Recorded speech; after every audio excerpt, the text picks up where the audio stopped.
¿A usted le...? No voy a ser de comentarista de imágenes. Está bien. Yo le iba a preguntar si no de la imagen, si le parecía bien el rol que estaba teniendo Macri, más institucional, no sé, ese rol que tiene como de... Es el rol de un expresidente político, que además ha consolidado el liderazgo de su partido y está acompañando los grandes trazos en el plano parlamentario del gobierno de Milei. Parece que es un lugar correcto. Siempre es difícil cumplir el rol institucional de expresidente en la Argentina. Sí. Allí también, en esa mesa, estaba el expresidente Aznar. Sí, claro. Presidente, primer ministro de España, digamos. Sí, sí. Bueno, son roles donde, bueno, también está el segundo plano. Pablo Guedes también, el ex ministro. Pablo Guedes, exactamente, que es ministro de Brasil. De Bolsonaro. ¿El discurso de Milei lo escuchó? Lo escuché no anoche, sino hoy. Sí, fue un conjunto de definiciones que ratifican su visión de país.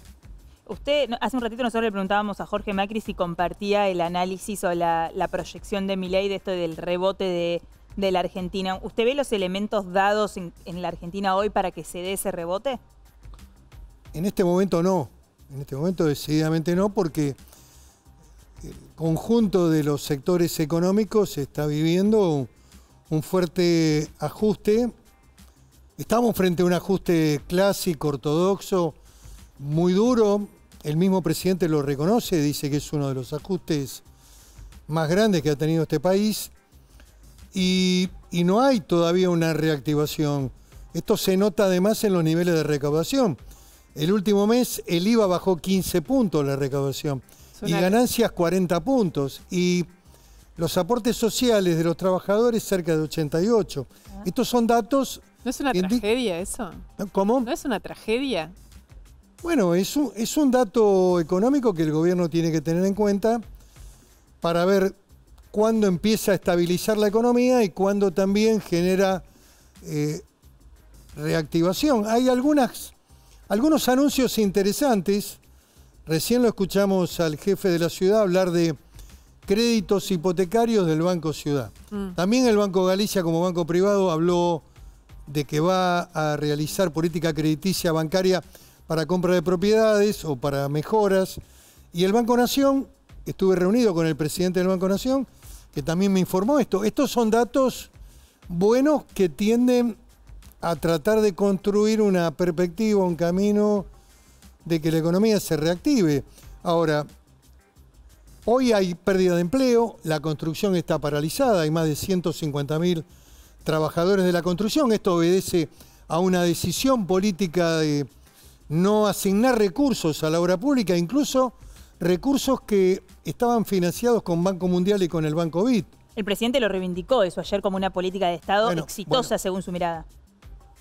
Sí, lo que tiene un correlato de gente que se queda sin trabajo en un sector que tiene una dinámica realmente muy compleja desde el punto de vista social y que también en algún momento el gobierno y el presidente van a tener que reactivar la obra pública.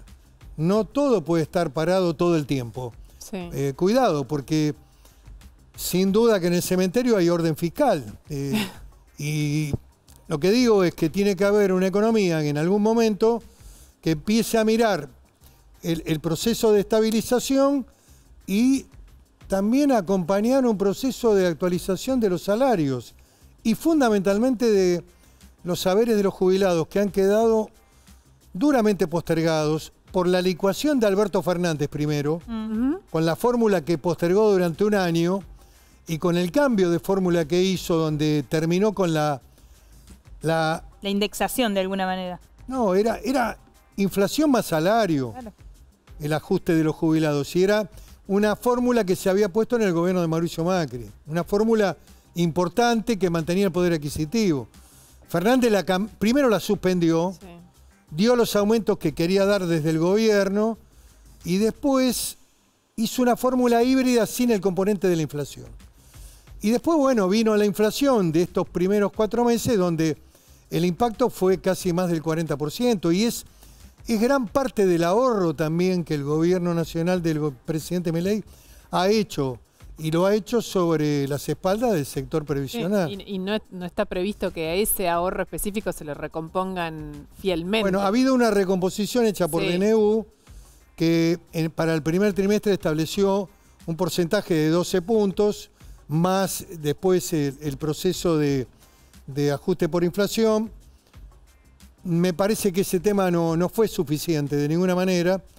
Y en algún momento va a haber que sentarse seriamente en el Congreso para analizar esta cuestión y restablecer, digamos, lo que ha perdido el sector previsional.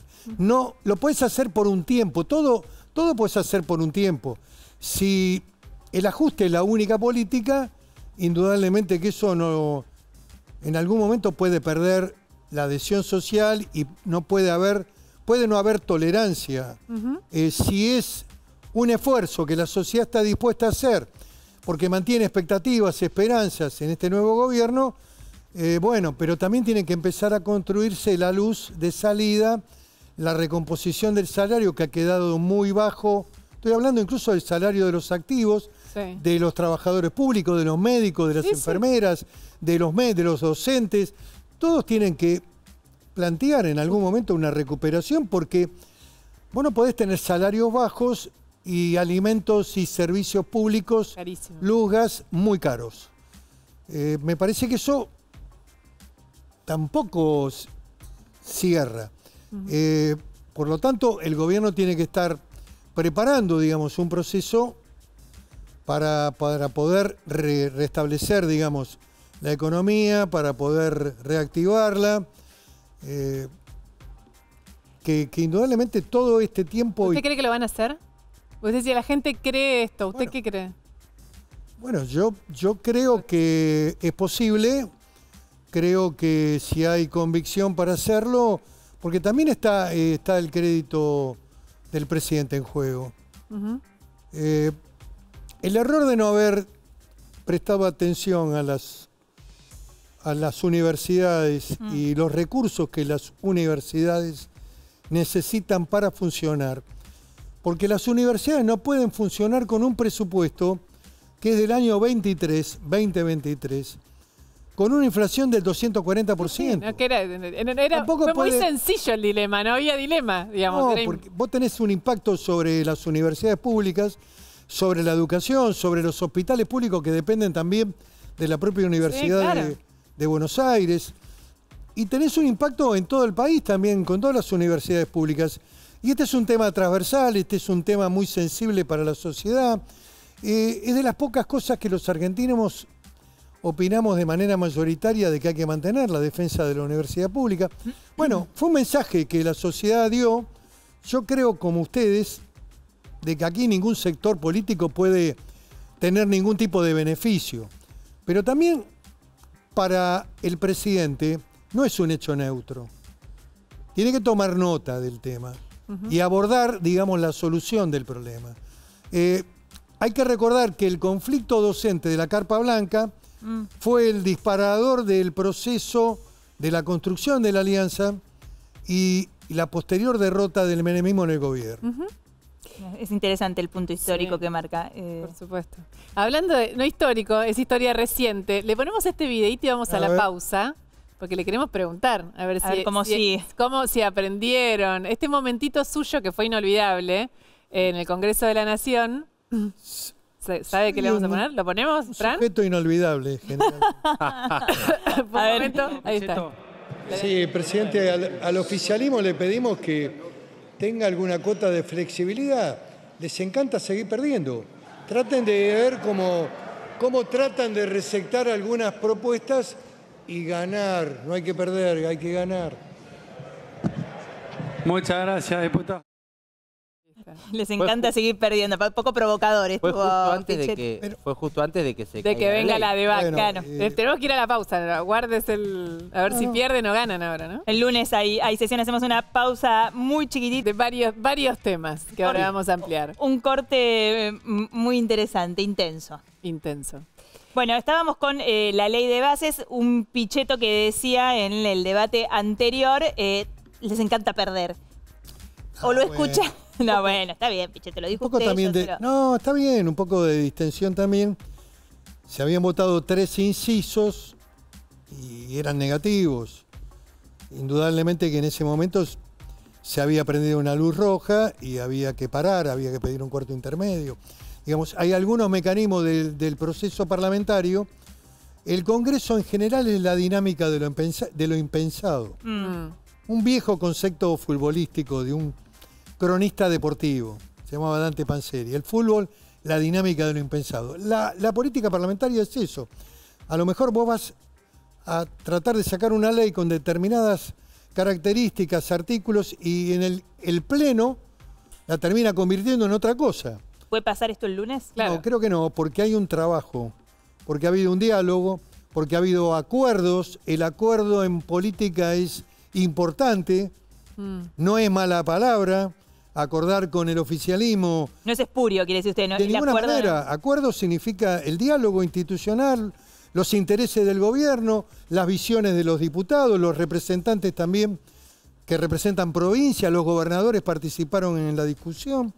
A mí me parece que hubo un gran trabajo, después de casi un mes y medio muy intenso, que determinó la firma del dictamen por mayoría, y era importante eso, con algunas disidencias, sí. Pero era importante el dictamen de mayoría porque el debate el lunes y martes va a ser el debate de la ley bases y de la ley fiscal, comienza con el dictamen de mayoría. Claro. Si el gobierno no hubiera obtenido el dictamen de mayoría, tenés que discutir sobre el dictamen de la minoría, que era el dictamen... Sí, hoy hubo 4, ¿no? Sí, hubo dictámenes minoritarios que hacen a la sumatoria, pero el dictamen de mayoría fue el del oficialismo. Pichetto, ¿y está ordenada la libertad de avanza en el Congreso, el bloque? Bueno, ha habido algunas dificultades que son públicas. Sí. No... Pero por eso ahora encara este debate ordenado. No, yo creo que... Es un conocedor de... No, por eso digo. Han cambiado el presidente del bloque. Indudablemente que aún los diputados que se han ido, estimo que acompañarán las leyes. Y creo que indudablemente requieren de un proceso de conducción más firme. Lo que pasó en la Comisión de Juicio Político no debería haber ocurrido. No está resuelto todavía. Sí, no está resuelto. Pero lo que digo es que un tema como ese, que es un tema sensible, donde quiero destacar que la oposición, nosotros, el radicalismo, el kirchnerismo, ninguno discutía que la Comisión de Juicio Político debía ser presidida por un hombre o mujer de la Libertad Avanza. O sea, fueron al plenario de la Comisión de Juicio Político con la decisión de que la Libertad Avanza pusiera la persona adecuada que le diera confianza al presidente para cuidar esa comisión que no funciona nunca, salvo cuando hay acontecimientos graves en Argentina. Ahí está. Ahí está, joven, no te escuchás, joven. A ver, ahora. A ver. Es un minuto que nos vamos. Pichetto, sobre todo, yo sé que él es un hombre, un político del siglo XX, pero el siglo XXI genera cosas, algunas. Pichetto, como la frase que vimos, que nos dejó una remera, esta otra, no sean personajes, otra frase que dejó en su última aparición. Les encanta seguir perdiendo, la que hablábamos recién. Todo se resumió esa semana también que los retaba por tomar mate algunos diputados. Se resumió una frase que dijo fuera del Congreso, que es: soy un tipo que no tiene buen humor, resumió Pichetto. En una nota era, ¿no? Sí, en una nota afuera. ¿Va a pasar algo de eso el próximo lunes que tendremos jornada larga? No, eso me pasa a la mañana. Claro. A veces me dura todo el día, pero bueno. No, a ver, me parece que llegamos, repito, llegamos más consolidados. También incluso hasta las diferencias han sido saldadas. Hemos discutido mucho el tema impuesto a los ingresos o ganancias. Sí, claro. Implica un hecho complejo en un momento de licuación de salarios. Sí. Pero bueno, hemos puesto un piso bastante alto. Y la alícuota... y hay una alícuota que va en escala. ¿Y modifica autónomos también? ¿En qué sentido? No, porque autónomos... Monotributo, estás hablando. No, de los trabajadores autónomos que siguieron pagando ganancias. Bueno, depende, digamos, del nivel de rentabilidad de un autónomo, de cuánto declaran, si está inscrito en ganancias o está como monotributista. Eso lo interesante de la cuestión fiscal es que se aumenta el nivel del monotributo. Sí, que siempre es una demanda. También hay una posibilidad de que aquellos que tuvieron que ir a a tributar en ganancias porque pasaron el nivel que era muy bajo del monotributo, puedan volver. Esto lo estamos discutiendo. Eso es importante. Muy importante para mucha gente eso. Sí, para que puedan volver al monotributo. Quedamos sin tiempo. Muchísimas gracias, Pichetto. Bueno, gracias por venir.